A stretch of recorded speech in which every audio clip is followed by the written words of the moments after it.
Hello guys, स्वागत है आपका आपके अपने यूट्यूब चैनल सिविल साइड में। दोस्तों, आज हम बात करने वाले हैं कंक्रीट टेक्नोलॉजी के third chapter workability of concrete के most important previous year question के बारे में। ये काफी इंपोर्टेंट होने वाले हैं, इसलिए वीडियो को लास्ट तक जरूर देखें। और अगर वीडियो अच्छी लगे तो वीडियो को लाइक और चैनल को सब्सक्राइब करना मत भूलना। तो चलते हैं अपने आज के टॉपिक की तरफ। तो आज का अगर फर्स्ट क्वेश्चन की बात करें, फर्स्ट क्वेश्चन हमारे पास, which of the following method may be you getting a more workability concrete. तो वर्केबल कंक्रीट निम्नलिखित किस विधि में अधिक स्वीकार्य कंक्रीट बनाई जा सकती है। ऑप्शन नंबर ए है बाय इंक्रीजिंग सीमेंट कंटेंट, तो ये हमारा गलत हो जाएगा। ठीक है, इंक्रीजिंग वाटर सीमेंट रेशियो, ये भी गलत हो जाएगा। ये by using angular aggregate in place of rounded one. ठीक है, एंगुलर एग्रीगेट मतलब हमें गोल मिलावे के स्थान पर नुकीले मिलावे का प्रयोग करें, ये भी गलत हो जाएगा। By reducing the size of aggregate, तो ये हमारा हो सकता है कि मिलावे के माप को घटाकर हम वर्केबिलिटी क्या कर सकते हैं, बड़ा। ऑप्शन नंबर डी इसका सही आंसर हो जाएगा। तो चलते हैं नेक्स्ट क्वेश्चन की तरफ। तो नेक्स्ट क्वेश्चन हमारे पास क्वेश्चन नंबर सेकंड है हमारे, which of the following statement is incorrect. हमें कौन सा इनकरेक्ट वाला बताना है। Higher VB time so lower workability, तो ये तो वाला हमारा सही है। तो higher slump so higher workability, ये भी हमारा सही है। Higher compaction factor so higher workability, तो ये भी हमारा सही है। तो इसमें गलत कौन सा है फिर, ऑप्शन नंबर डी हो जाएगा, उपरोक्त में कोई नहीं। इनमें से कोई भी गलत नहीं है, तो ऑप्शन नंबर डी इसका सही आंसर हो जाएगा। तो चलते हैं नेक्स्ट क्वेश्चन की तरफ। तो नेक्स्ट क्वेश्चन हमारे पास, which while compacting the concrete by a mechanical vibrator the slump should not be exist. किसी भी कंपित से हम कभी भी क्या कहें, कंक्रीट का संलग्न करते हैं, तो कुछ जो हमारी स्लम वैल्यू किससे ज़्यादा नहीं होनी चाहिए जब भी हम क्या करते हैं, वाइब्रेटर से वाइब्रेट करते हैं। ऑप्शन नंबर ए है 2.5 सेंटीमीटर से अधिक, या फिर ऑप्शन नंबर बी है 5 सेंटीमीटर से अधिक, या फिर ऑप्शन नंबर सी है 7.5 सेंटीमीटर से अधिक, या ऑप्शन नंबर डी है 10 सेंटीमीटर से अधिक। तो इसका ऑप्शन नंबर बी सही हो जाएगा, 5 सेंटीमीटर से अधिक नहीं होना चाहिए, या 5 सेंटीमीटर यानी 50 mm हमें याद रखना है। ठीक है, इससे अधिक नहीं होनी चाहिए, तभी हम क्या किसका कॉम्पैक्टिंग का यूज कर सकते हैं। तो चलते हैं अपने नेक्स्ट क्वेश्चन की तरफ। तो नेक्स्ट क्वेश्चन हमें पूछा गया है, grading of sand causes greater vibration in. बालू का वर्गीकरण बहुत विभिन्नता पैदा करता है किस केस में।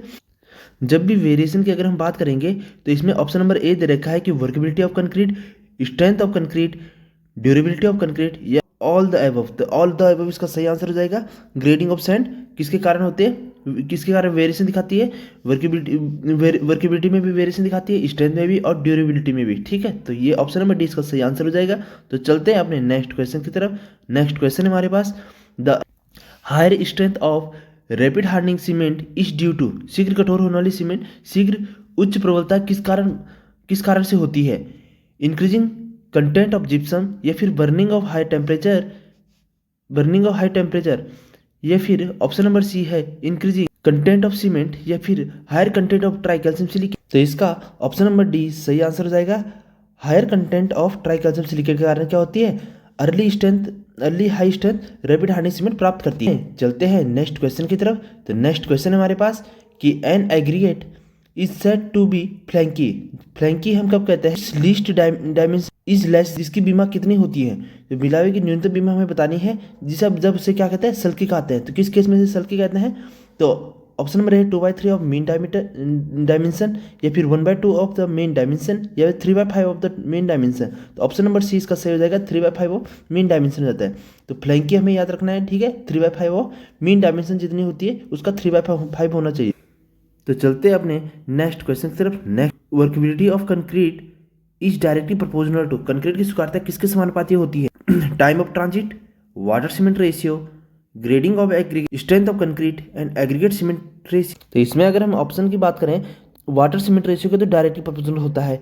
ठीक है, उसके बाद ग्रेडिंग ऑफ एग्रीगेट के भी डायरेक्टली प्रोपोर्शनल होता है, लेकिन स्ट्रेंथ ऑफ कंक्रीट, तो स्ट्रेंथ क्या होती है, वर्केबिलिटी के इन्वर्सली प्रोपोर्शनल होती है। जबकि हमारे एग्रीगेट सीमेंट रेशियो, सीमेंट का रेशियो जब भी बढ़ता है तो हमारे क्या होता है, वर्केबिलिटी उतनी कम होती है। तो ऑप्शन नंबर सेकंड और थर्ड जो है सही है। तो ऑप्शन नंबर बी इसका सही आंसर हो जाएगा, ऑप्शन नंबर सेकंड और थर्ड। तो ठीक है, तो चलते हैं अपने नेक्स्ट क्वेश्चन की तरफ। तो नेक्स्ट क्वेश्चन में पूछा गया है, segregation in the concrete when. पृथक्करण कब होता है, water is drive out of concrete at the faster rate, या फिर coarse aggregate try to separate out from the final material. तो मोटे मिलावे से सामग्री का पृथक होना, ये वाला हमारा ऑप्शन नंबर बी सही आंसर हो जाएगा कि coarse aggregate tried to separate out from the fine material. तो ऑप्शन नंबर बी सही हो जाएगा, सेग्रेगेशन तभी होता है। तो अब चलते हैं अपने क्वेश्चन नंबर 9 है हमारे पास, entrainment in the concrete increases, concrete की वायु समावेशता इसको बढ़ाती है, किसको बढ़ाती है, वर्केबिलिटी को बढ़ाती है, या स्ट्रेंथ को बढ़ाती है, या द इफेक्ट ऑफ टेम्परेचर को बढ़ाती है, द यूनिट वेट को बढ़ाती है। तो इसका ऑप्शन नंबर ए सही हो जाएगा। जितना एयर ज़्यादा जितनी होगी उतना ही हमारी कहता है वर्केबिलिटी बढ़ती है। तो ठीक है, तो ऑप्शन नंबर ए सही आंसर हो जाएगा। तो चलते अपने नेक्स्ट क्वेश्चन की तरफ। तो नेक्स्ट क्वेश्चन में पूछा गया है workability of concrete is directly proportional to, concrete की स्वीकार्यता प्रत्यक्ष किसके समानुपाती होती है, एग्रीगेट सीमेंट रेशियो, तो ये हमारा गलत हो जाएगा। टाइम ऑफ ट्रांजिट, ये भी गलत हो जाएगा। ग्रेडिंग ऑफ एग्रीगेट, तो ये वाला सही है। ग्रेडिंग ऑफ एग्रीगेट इसके डायरेक्टली प्रोपोर्शनल होता है। वाटर सीमेंट रेशियो इसके भी डायरेक्टली प्रोपोर्शनल होता है, लेकिन क्या होता है इसमें स्ट्रेंथ कम हो जाते हैं, तो इसलिए इसको यहाँ पे सही न मानते हुए ऑप्शन नंबर सी हमारा सही आंसर होगा। ग्रेडिंग ऑफ एग्रीगेट के डायरेक्टली प्रोपोर्शनल क्या होती है, वर्केबिलिटी होती है। तो चलते हैं अपने नेक्स्ट क्वेश्चन की तरफ। तो नेक्स्ट क्वेश्चन पूछा गया है for which of the following of sand is the angle of internal fraction is maximum, निम्नलिखित किस प्रकार के आकार वाले रेत का आंतरिक घर्षण कोण मान अधिकतम होता है। तो ऑप्शन नंबर ए है हमारा angular granite dense sand, second है एंगुलर ग्रेनाइट लूज सैंड, या सी है राउंडेड ग्रेनाइट लूज सैंड, या डी है राउंडेड ग्रेनाइट डेंस सैंड। तो इसका ऑप्शन नंबर ए सही आंसर हो जाएगा, एंगुलर ग्रेनाइट डेंस सैंड।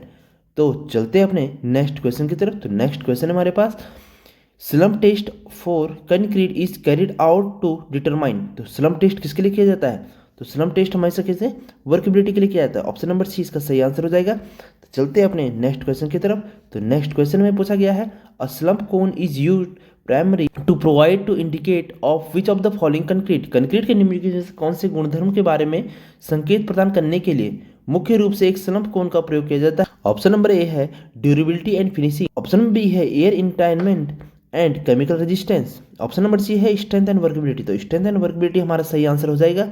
तो ऑप्शन नंबर सी सही आंसर हो जाएगा। तो चलते हैं अपने नेक्स्ट क्वेश्चन की तरफ। नेक्स्ट क्वेश्चन में पूछा गया है main objective of compaction of concrete is, concrete का सहनन का मुख्य उद्देश्य क्या है, to eliminate air void, to achieve maximum density, to provide proper content between concrete and reinforcement, या ऑल ऑफ दी। तो ऑल ऑफ हो सकता है इसका, क्योंकि एलिमेंट्स वायु की रिक्तता भी हम कम कर लेते हैं, ठीक है, वॉइड को भी हम कम कर लेते हैं, ठीक है, अचीवमेंट ऑफ मैक्सिमम डेंसिटी भी हमें मैक्सिमम प्राप्त होती है, ठीक है, provide to proper content between the concrete and reinforcement material, ये भी सही है। तो हमारा ऑप्शन नंबर डी इसका सही आंसर हो जाएगा।